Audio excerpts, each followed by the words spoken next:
دیکھتا ہوں کہ میں صبح کے اذکار اور شام کے اذکار میں مجھے ٹائم کتنا لگتا ہے. تو ماشاءاللہ تبارک اللہ جی 12 منٹ میں نے پورے دن کا جو اپنا اسلحہ ہے وہ اپنے ساتھ باندھ لیا، یعنی اپنی حفاظت کا جو معاملہ ہے. اب صبح شام کے اذکار کا فائدہ کیا ہے؟ اذکار الصبح والمساء، تو مطلب آپ سارے دن کے لیے اللہ کے فضل سے محفوظ کر دیے جاتے ہیں. یہ دیکھیں ذرا،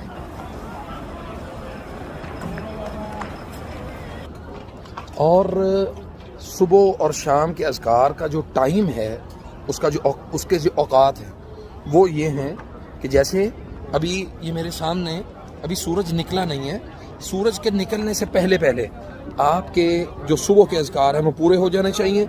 اور اسی طرح شام کے وقت سورج کے غروب ہونے سے پہلے، عصر کے بعد، یعنی بالکل اس کے قریب آپ کا جو یعنی سورج